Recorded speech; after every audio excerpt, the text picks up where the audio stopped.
Welcome to the Sharkpreneur podcast with Kevin Harrington and Seth Greene. Kevin Harrington is the inventor of the infomercial, one of the original sharks from the hit TV show Shark Tank, and has generated over $5 billion in TV and digital direct response sales. Seth Greene is the world's first trusted authority on cutting-edge direct response marketing, a best-selling author, and the only 3-time Marketer of the Year nominee. On the podcast, Kevin and Seth interview sharkpreneurs who share straight talk on what it takes to explode your business.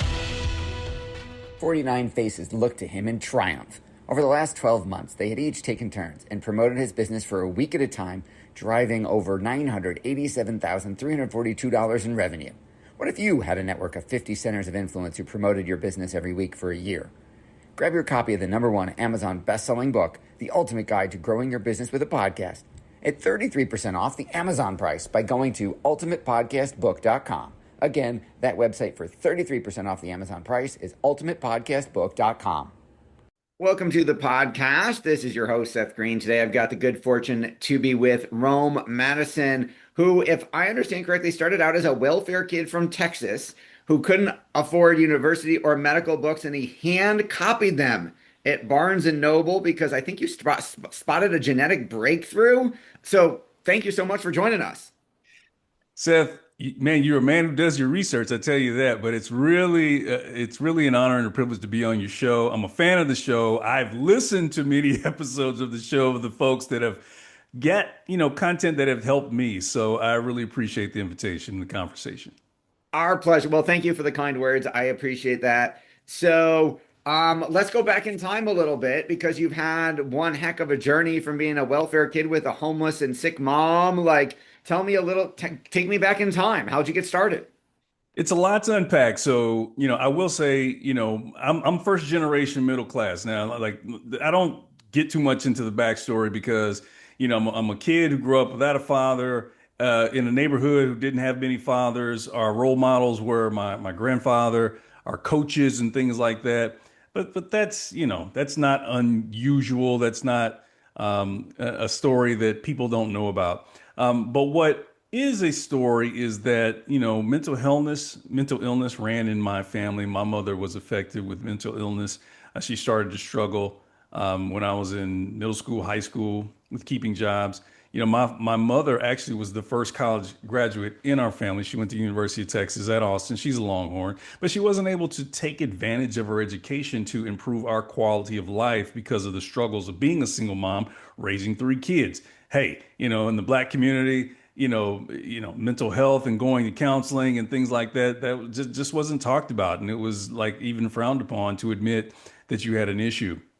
So with that in mind, my mom set the precedent that getting your bachelor's degree is like, it's not even an option, right? She did it going to school, raising me and my older sister at the time. When she graduated, she got married and had another child, and that relationship ended. But when I got into my adulthood, I always had that as a grounding principle. I don't have any excuses not to succeed. It didn't matter what the circumstances were, all those things. If I knew that my mother, who came from, nothing, small town Denison, Texas, to graduate while working full time, raising 2 kids, I had absolutely no excuse. So when you start working, I worked in sales because I was always of the mindset that I can't have somebody put a price tag on me and that's all I'm going to make. So it was easy for me to go into sales. But eventually it came to a point where I think most of your listeners can relate to is a season of unemployment. However you get there, you experience it in your life. And at that time, that year that I was unemployed, my mother had her 3rd and most debilitating mental breakdown. She was an empty nester at the time. But, she stopped going to work. She lost her home. She lost her job. She lost her home. Most importantly, she lost her health benefits, and she was not able to maintain her medications that helped her be of sound mind. And my mother spiraled into a lifestyle of homelessness. Now, this is the key, Seth. And I want to pause here to make sure we arrest the attention of anybody listening that has any type of excuse as to what they cannot do, where they started, poor influences, and all those things. There's plenty of people who had that. And at this time, when I'm unemployed and my mother's struggling with homelessness, I'm living 500 miles away. We're trying to, get this done, keep tabs on my mother. What is she doing? What's going on? Family certainly tried to help her, but, she burned many bridges along the way. But that was the time that I had the opportunity to get into the field that we call precision medicine. And it was at the very early stages of precision medicine, the same year the Human Genome Project completed. Now, I'll pause there because, there's a lot to unpack, that I've already said, but getting into the era of precision medicine, this was a pivotal time in my life this year that my mother spiraled into homelessness and I was unemployed. You are right. It is a lot to unpack. I am sure the longer version of the story could fill a book if it hasn't already. Now, let's talk about how you broke into the precision medicine industry and some of the immense success you've had in that department. So, precision medicine, as we kind of define it today, is using genetic and genomic insights to make healthcare decisions. This has been primarily used in cancer care. And so during this year that my mother was unemployed, homeless, and I was unemployed, there was one company that had any type of test that identified cancer patients that are more or least likely to respond to chemotherapy at the time. Because I was unemployed, it's easier to get a job when you already got a job. And the recruiter for this company, they had this 10-foot tall job description that no one could possibly fill. And he came to me and said, I want to send you for this job. I know the hiring manager. I think he'll like you. We have a problem finding people that have all the qualifications. I had none, by the way. So to get prepared for the interview, I went to Barnes and Nobles and Borders Books. You guys remember that we used to have bookstores that we went and read books and bought coffee. Now we go to coffee shops to buy coffee and bring our books. But the only way that I could prepare is to go to these bookstores, and I took a legal pad. I still have the notes, and I would write down the notes, study for 5-6 hours a day. Now, there came a point where I was like, this is ridiculous. I can certainly get a job without doing this. But that started me on a path because I always have been a lifelong learner. But once I started down to understanding molecular science and cancer from a very fundamental, point, the one book that I had to buy was a Bowlesby's Medical Dictionary because I had to decipher the words in these books.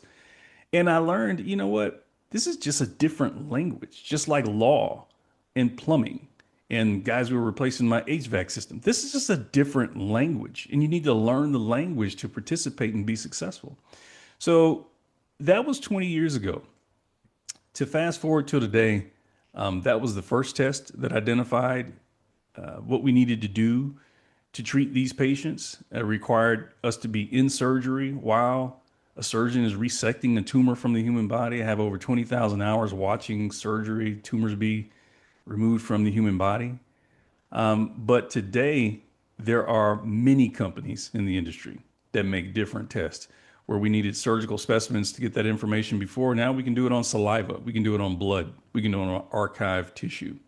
And I run a full service consulting firm for the life science industry that does from, sales enablement to business strategy to help them enter the market, improve their market standing in their product category, and certainly upskill their talent to help expand patient access to this very innovative, approach to care that is treating cancer patients. Now it's treating sickle cell, heart disease, diabetes, and other things.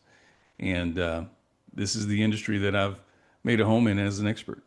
That is absolutely incredible. We could spend hours talking about that. Obviously, we don't have that much time. I believe, again, if my research is right, you created the Precision Medicine podcast grew it, and then sold it to Neogenomics for tens of millions of dollars. Tell me the short version of that story.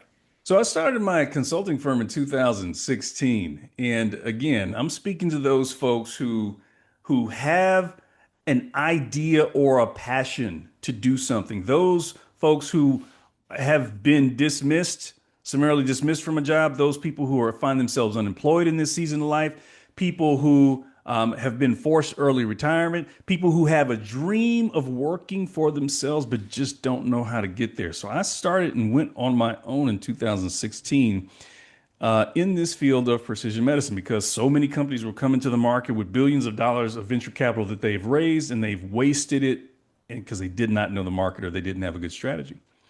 So one of the companies that I started consulting with was a healthcare technology company out of Boston. And the way they were trying to monetize their technology, they were not going to make any money. And Eureka, Seth, they listened. And so what we did was pivot their strategy. They had this knowledge system, they had the nuts and bolts, but they weren't selling it to the right person. They weren't packaging it. And so what we created was a clinical decision support, what it's called, the clinical decision support. So doctors at the point of care can know what genes, based on your disease or your condition, what genes should they be looking at? What should they test for? What mutations or gene aberrations are relevant that they should be testing for? And how do they use that information? And it told healthcare payers, should I be paying for this particular patient? So what that did is help streamline the process of patients getting access to this innovative therapy. Well, we had a product. We felt good about it. We went out and shopped it and got market research that said, yes, there's a willingness to pay for this. But what I did was I said, you guys need a podcast because this technology is really solving problems associated with the scale and patient access to this innovative technology, and not enough people know about it. So we started the Precision Medicine Podcast. Here's the kicker. I said, you pay for it. You pay for the setup and everything. I'll host it. And with my network, I invited doctors, patient advocacy groups, researchers, folks in the industry to talk about these challenges that the technology solved. So we didn't necessarily talk about the technology. We talked about the problem. And so it was called the Precision Medicine Podcast by Trapello. Trapello was the title sponsor. Well, over the course of 4 years, this got us development deals. This got us pilots with payers in healthcare systems. McKesson, the largest healthcare company, Fortune 5, became our development partner. And we proved the value through publishing and these conversations. And in 2021, Neogenomics bought the company and all its assets, which included precisionmedicinepodcast.com. Now I'm sitting there talking for $70 million, by the way. Now I'm sitting there talking. It was a win. I don't have 70 million, but it was a win. Now I'm sitting there talking to the CFO that just purchased the company because I got an equity stake in this company. And I'm sitting there chuckling because most people that I knew did not know Trapello was actually a product, even though our commercials were in the middle of this podcast. But they just knew about the podcast. And so I got a lot of texts congratulating me. They're like, wow, I didn't know you could sell a podcast for $70 million. And I'm chuckling with the CFO. And I said, most people think that you bought my podcast for $70 million. And he laughs and says, we did. Now, at that time, I realized two things. One, I didn't own it. Two, I had everything it took to create enough value in the marketplace to create a product or a service that someone would purchase for $70 million. And that's what I teach people today. I'm a confidence coach for high achievers, money motivated individuals, to help them to stop second guessing themselves, to develop and activate the confidence that they need in key moments to get more of what they want in their life and their business. That is absolutely incredible. And you certainly have the track record to deliver that. You've achieved so much success. Now you're helping others do the same. What's your biggest challenge now?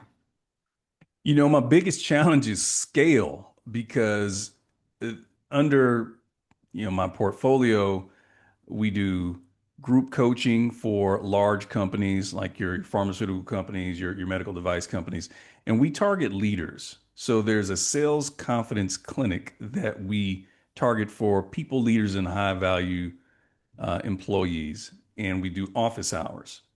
So if they book us, we have our coaches that go through and teach them a methodology to have candid conversations with their salespeople.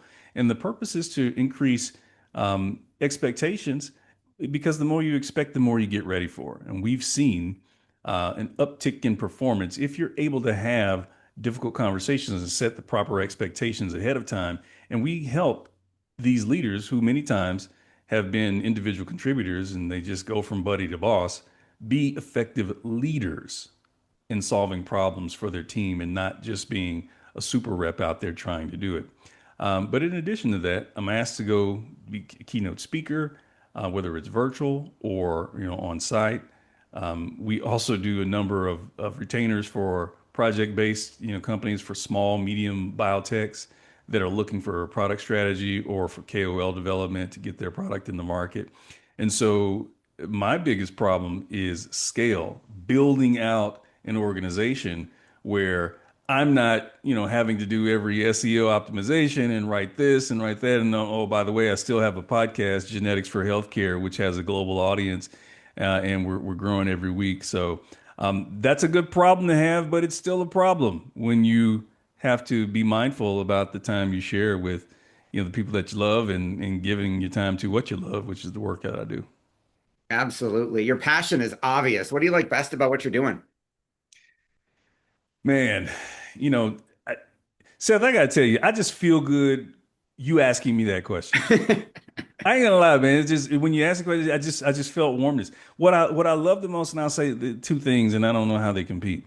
One is understanding that I'm building an impact that will outlast me, right? With the episodes of the Precision Medicine podcast that are still out there, great podcast, by the way, listeners in over 126 countries, Genetics for Healthcare, listeners in 42 countries and growing. But I know that when I release an episode every week, it's not for someone to view and listen to this week. It's for someone who's diagnosed with pancreatic cancer, someone who's battling diabetes, someone who has a congenital heart disease, and they, they're diagnosed with that. Someone in their family is scrolling, and finding out how did this happen? How do I prevent this? And when they're doom scrolling 11:30 at night, they come across this content, and that's how we grow.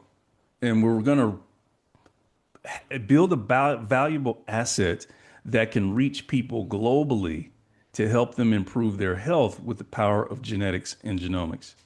But the other thing is I get giddy with knowing I have the opportunity to control my own destiny and help other people control theirs. That is beautiful. I love it. Thank you. And we know your time's incredibly valuable. We greatly appreciate you spending some of it with us. For our folks who are watching or listening and want to learn more, where is the best place for them to go to learn more about all things Rome?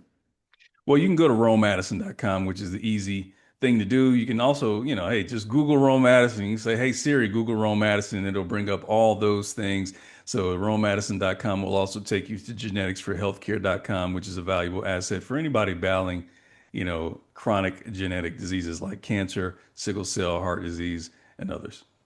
Awesome. Well, incredible interview. This has been Seth Greene with Rome Madison. Rome, thanks again for joining us. My pleasure. Thank you for having me. Our pleasure. Thank you, everybody, for watching or listening. We'll talk to you or see you next time.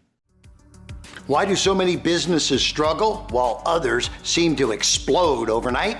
Do you wish you had the secret to this type of exponential growth? Now, I've scaled more than 20 businesses to over $100 million, and it's not just luck. In my new book with Mark Tim, Mentor to Millions, you'll learn the repeatable framework I use in all my business ventures for massive success. Order at kevinmentor.com and get over $1,000 in bonuses. Head to kevinmentor.com.